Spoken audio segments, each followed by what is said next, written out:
Hi friends, welcome back to my channel software Savi hub.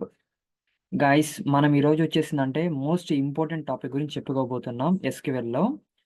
So ఇక్కడ వచ్చేసిందంటే most రిపీట్లీ ఇది వచ్చేసి question అడుగుతూ ఉంటారు ఇంటర్వ్యూ పర్పస్లో. సో కాబట్టి మనం వచ్చేసి ఏంటంటే ఈరోజు కార్డినాలిటీ రేషియో గురించి, అలాగే మనం వచ్చేసి డేటా టైప్స్ గురించి బ్రీఫ్గా తెలుసుకుందాం గాయస్. ఓకేనా? So first, cardinality ratio or type of relationship. So వచ్చేసి మనకి ఎన్ని ఉన్నాయంటే, ఒకటి వచ్చేసిందంటే 1:1, అలాగే 1:many, many is to 1 and many is to many అని చెప్పేసిందంటే మనకి రిలేషన్షిప్స్ ఉన్నాయి గాయస్. ఓకే. అయితే మనం వచ్చేసిందంటే ఈరోజు 1:1 దీన్ని ఎలా ఉపయోగిస్తాం, అలాగే 1:many ఎలా, అలాగే మెనీ ఈస్ టు 1 ఎలా, అలాగే మెనీ ఈస్ టు మెనీ ఎలా అని చెప్పేసి మనం వచ్చేసి బ్రీఫ్గా తెలుసుకుందాం. ఓకేనా? సో ఫస్ట్ మనకొచ్చేసిందంటే 1:1 రిలేషన్‌షిప్ అంటే ఏందంటే, సో ఒక డిపార్ట్‌మెంట్‌కి మనకొచ్చేసిందంటే ఒకరే హెచ్ఓడి ఉంటారు. అవును కదా! సో కాబట్టి ఇదొచ్చేసిందంటే 1:1 రిలేషన్‌షిప్. అంటే ఒక డిపార్ట్‌మెంట్‌కి ఒక హెచ్ఓడి మాత్రమే ఉంటే then that is called 1:1. Because ఒక డిపార్ట్‌మెంట్‌కి ఒకడే ఉంటాడు హెచ్ఓడి కాబట్టి. ఓకేనా? Next 1:మెనీ relationship. గైస్, 1:మెనీ రిలేషన్‌షిప్ అంటే సో, ఒక కంపెనీకి మనకొచ్చేసిందంటే నంబర్ ఆఫ్ ఎంప్లాయీస్ ఉంటారు. రైట్? సో, కాబట్టి ఇక్కడ మనం వచ్చేసి ఏమంటామంటే 1:మెనీ రిలేషన్‌షిప్ అంటున్నాం. ఓకేనా? సో, ఒక కంపెనీలో మనకొచ్చేసేంది నంబర్ ఆఫ్ ఎంప్లాయీస్ ఉంటారు. సో, కాబట్టి ఇక్కడ many. Okay. Next, many is to 1 relationship అంటే ఏందంటే, so, number of employees are present in 1 company. Right? So, కాబట్టి ఇది వచ్చేసిందంటే many is to 1 relationship guys. అయితే మనకు most of the time interview పర్పస్‌లో మనకొచ్చేసి ఏమడిగారంటే మైఎస్‌క్యూఎల్‌లో many is to many relationship అంటే ఏంది అని చెప్పేసి అడుగుతా ఉంటారు. So, many is to many relationship అంటే ఏందంటే, ఒక ప్రొడక్ట్‌ని మనకొచ్చేసిందంటే నంబర్ ఆఫ్ కస్టమర్స్ బై చేయొచ్చు. అలాగే ఒక కస్టమర్ వచ్చేసి నంబర్ ఆఫ్ ప్రొడక్ట్స్‌ని వాడు కొనొచ్చు. అంటే ఏంది, మనం ఎలా చూసుకున్నా 1:మెనీ రిలేషన్‌షిప్ గాని ఉంటే then that is called many is to many relationship guys. So ఇది వచ్చేసిందంటే most important question in interview purpose. ఓకేనా? సో ఇది మనకొచ్చేసిందంటే రిలేషన్‌షిప్స్ గురించి గైస్. 1:1 అంటే ఏంది? అలాగే 1:మెనీ ఏంది? అలాగే మనకొచ్చేసి మెనీ ఈస్ టు 1 అంటే ఏంది? అలాగే మెనీ ఈస్ టు మెనీ అంటే ఏంది? రిలేషన్‌షిప్స్. ఓకేనా గైస్? So next. సో, ఈరోజు మనం వచ్చేసిందంటే డేటా టైప్స్ గురించి గూడా మనం వచ్చేసి నేర్చుకుందాం గాయ్స్.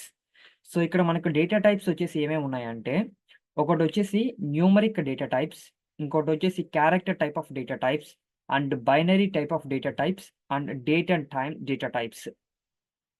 సో, ఫస్ట్ మనకొచ్చేసిందంటే numeric data types. So, numeric data టైప్స్‌లో మనకొచ్చేసిందంటే ఏమున్నాయంటే, ఒకటొచ్చేసి టినీ ఇంట్ గాని, స్మాల్ ఇంట్ గాని, మీడియం ఇంట్ గాని, అలాగే ఇంటిజర్ గాని, అలాగే బిగ్ ఇంట్ గాని, డెసిమల్ ఆర్ న్యూమరిక్ గాని, ఫ్లోట్ గాని, డబుల్ గాని ఉన్నాయి.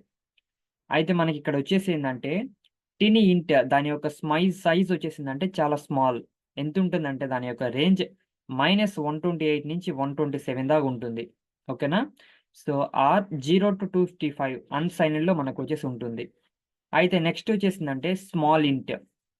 స్మాల్ ఇంట్, బిగ్ ఇంట్, అలాగే టినీ ఇంట్ గాని, ఇంటిజర్ గాని, బిగ్ ఇంట్ గాని, సో ఇవన్నీ మనకొచ్చేసిందంటే ఇంటిజర్‌లో ఒక పార్టే గాయ్స్. ఓకేనా?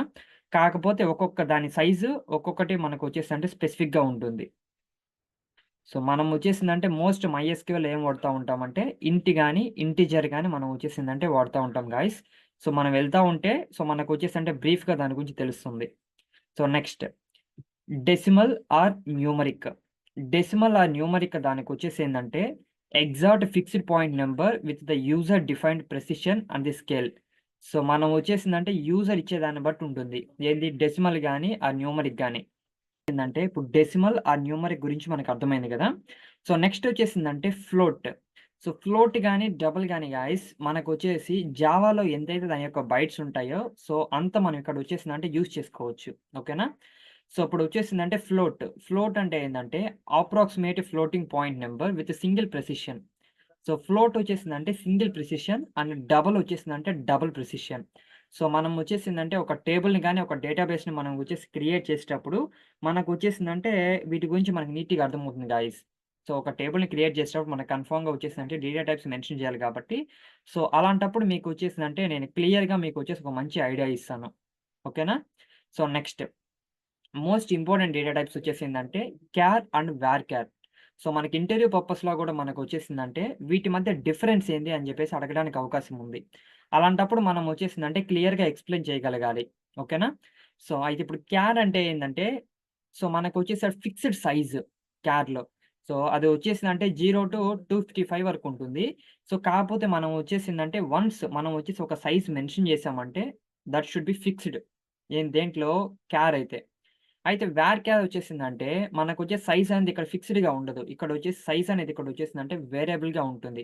అంటే ఫర్ ఎగ్జాంపుల్, ఇక్కడ ఫర్ ఎగ్జాంపుల్ నా నేమే ఇచ్చాననుకోండి శ్రీహరి అని జెప్పేసి. సో, నెక్స్ట్ ఇంకొక నేమ్ ఎవరిదో ఒకటి ఇచ్చాననుకోండి. సో, ఫర్ ఎగ్జాంపుల్ ఏదో ఒక అష్రఫ్, అయాజ్ ఇలాంటి నేమ్స్ ఇచ్చాననుకోండి. సో, అలాంటప్పుడు మనకొచ్చేసిందంటే ఇక్కడ సైజ్ అనేది వేరీ అవుతుంది రైట్? సో, అలాంటప్పుడు మనం వచ్చేసి వేర్ క్యార్ అని జెప్పేసి వాడుకుంటాం. అయితే ఇప్పుడు జెండర్ విషయంలో అనుకోండి మేల్ ఆర్ ఫీమేల్. సో, మనకొచ్చేసి ఫిక్స్‌డ్ క్యారెక్టర్స్ ఉంటాయి కదా! సో, అలాంటప్పుడు మనం వచ్చేసి క్యార్ వాడతాం. సో, అదే మనకు సైజ్ అనేది వేరియబుల్‌గా చేంజ్ అవుతా ఉంటే, అలాంటప్పుడు మనం వచ్చేసిందంటే వేర్ క్యార్ వాడతాం. సో, వేర్ క్యార్ యొక్క సైజ్ ఎంతుంటుందంటే నియర్లీ 0-65,535 వరకు ఉంటుంది. ఓకేనా? సో, అది మనకొచ్చేసిందంటే క్యార్ అండ్ వేర్ క్యార్‌కి డిఫరెన్స్. అలాగే క్యార్ అండ్ వేర్ క్యార్ గురించి సో, ఎక్స్‌ప్లనేషన్. సో, నెక్స్ట్ వచ్చేసిందంటే binary data types. So, binary data టైప్స్‌లో మనకొచ్చేసిందంటే బ్లాబ్ ఉంది. సో, బ్లాబ్ వచ్చేసిందంటే variable length. So, binary data which should be maximum length 65,535 bytes వరకుంటుంది. ఓకేనా? సో, నెక్స్ట్ వచ్చేసిందంటే date and time data types. So, date and time data types వచ్చేసేందంటే, date గాని, time గాని, డేట్ టైమ్ గాని, so, ఇలా మనకొచ్చేసిందంటే data types ఉన్నాయి. So, date మనం వచ్చేసి ఎలాంటప్పుడు వాడుతుంటామంటే, సో, ఇయరు, మంత్, డేట్ ఇలాంటప్పుడు మనకు కావాలి అంటే, అలాంటప్పుడు మనం వచ్చేసిందంటే డేట్ ఒక డేటా టైప్‌ని వాడొచ్చు. అలాగే టైమ్ వచ్చేసిందంటే, మనకొచ్చేసి ఇన్ని అవర్స్, ఇన్ని మినిట్స్, ఇన్ని సెకండ్స్ మనకు కావాలంటే, అలాంటప్పుడు మనం వచ్చేసి టైమ్ ఒక్కటే వాడుకోవచ్చు. లేదు నాకు 2 కావాలి అలాంటప్పుడు, మనం వచ్చేసిందంటే డేట్ టైమ్ అని జెప్పేసి మనం వచ్చేసిందంటే డేటా టైప్‌ని వాడొచ్చు గాయ్స్. ఓకేనా? ఇవి వచ్చేసిందంటే కొన్ని ఇంపార్టెంట్ డేటా టైప్స్ గాయ్స్. అయితే ఇవే కాకుండా ఇంకా చాలా డేటా టైప్స్ ఉన్నాయి. సో, మనం వచ్చేసేందంటే నేను ఒక టేబుల్‌ని క్రియేట్ చేసినప్పుడు నేనొచ్చేసిందంటే బ్రీఫ్‌గా మీకు ఎక్స్‌ప్లెయిన్ జేస్తాను. ఎలాంటి డేటా టైప్స్ మనకు యూజ్ అవుతాయి. సో, వాటి యొక్క సైజ్ ఎంతుంటుంది? సో, వాటి గురించి నేనొచ్చేసిందంటే బ్రీఫ్‌గా ఎక్స్‌ప్లనేషన్ ఇస్తాను గైస్ మీకు. ఓకేనా? సో, ఈరోజు మనం వచ్చేసి దేని గురించి తెలుసుకున్నాము. ఒకటొచ్చేసిందంటే కార్డినాలిటీ రేషియో గురించి తెలుసుకున్నాము.